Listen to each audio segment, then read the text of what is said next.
I'm Sylvia Pascua-Matte. I live in Fort Simpson. I'm in grade 12. I'll take any advice you have at this point. And I am a member of the Prime Minister's Youth Council. No, I don't have Justin's number. They told me to talk about one of my passions today, and it just so happens that something new has come up in the field that I'm very passionate about, that being education. I imagine most of you have heard about the MOU for the implementation of reduced instructional hours for many Northwest Territories schools.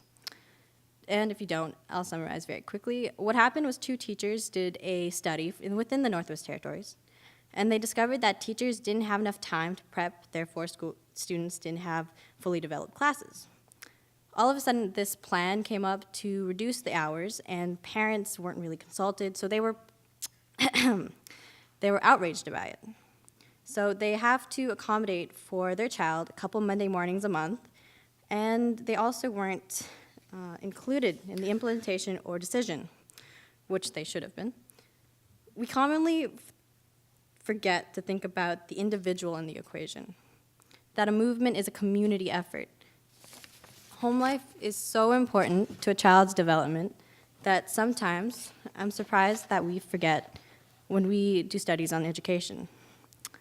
What you learn from your family, from the time you're born to the time you're exposed to outside influences, will be the base of your personality. Therefore, the root of not only a good student, but a good person is the family that influenced them. That's where it starts.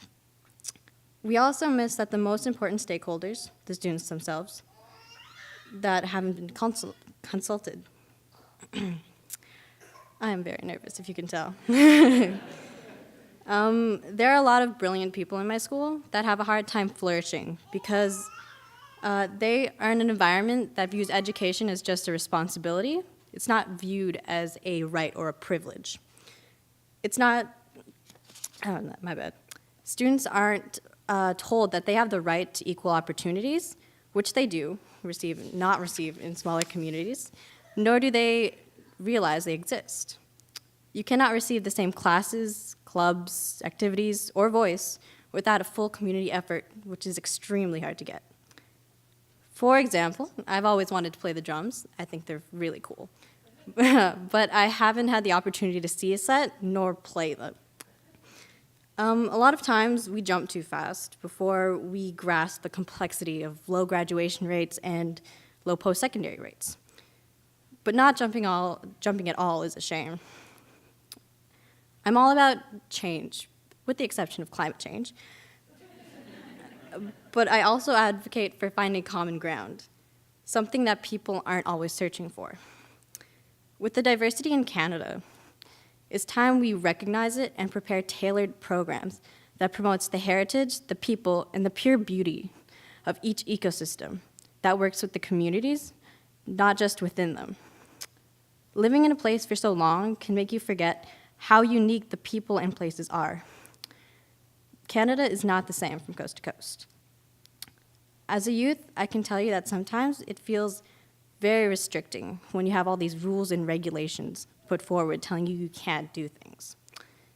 But all we're looking for is that intergenerational relationship where we can tell you our concerns and our ideas, but you're not trying to control us. You're trying to guide us. The goal should be to empower youth to take responsibility for their future. We need to communicate with each other in order to make any progress. And it needs to start soon. I hope you don't take this as a grain of salt.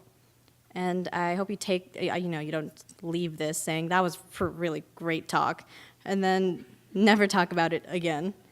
I want you to apply it to your kids, your grandkids, cousins, nephews, nieces, your neighbors' kids, and show them that they're in control of what's going to happen in the next 20 years. Because you're hearing it all over the place, but I don't hear it here.